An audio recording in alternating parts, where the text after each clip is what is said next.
a basement. I stood there stunned. My parents had been wrong, dead wrong about this house not having one, and I didn't want to go down there, not at all. In the limited time I spent in that dark space, two things became painfully clear. Someone had clearly been living here. The empty food containers scattered around told me that much. And whoever they weren't just homeless. That was obvious from the scratch marks on the wood foundation, tally-like marks on one pillar, and then drawings, demonic ones. I didn't stay down there long, but what I saw, it was the freakiest thing I'd ever stumbled upon. I called my parents right after that.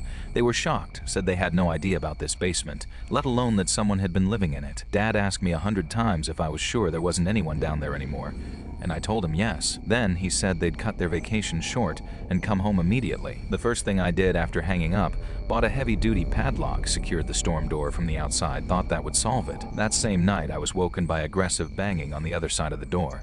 Loud and violent.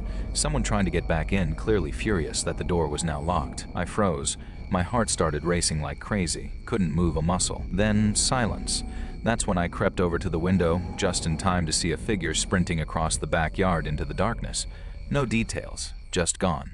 Into the night. The police came by later that day and did a thorough search, but found nothing, promised to increase patrols in the area. My parents came home the next day, informed everything would be fine now that they were back, said they'd figure out. I left for college as planned, but still unsettled. Still scared. It felt wrong leaving them there alone, especially with no idea who had been living in our house for who knows how long. It has only been a few days since I left, and I'm anxiously waiting to hear if anything else happened. So far, nothing. But that hasn't eased my nerves at all. I can't stop thinking about those scratch marks, especially the drawings, the sadistic ones. What had that person been doing down there?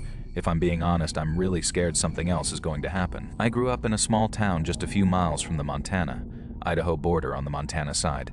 Nothing much ever happened out here. That is why I never left. And honestly, it is still part of why I haven't changed much since then. This happened way back before phones were everywhere, and people were constantly online. My area hasn't really changed at all, which is partly what makes this memory so vivid. It was the very end of August, one of those last days of summer, when you could already feel autumn creeping in. I slowed down again, craned my neck as I passed. But still no sign of anyone, no tracks. Just that old car sitting there with a door hanging open like someone had jumped out in a hurry and never came back. They thanked me before saying someone would check it out, so I figured that was the end of it.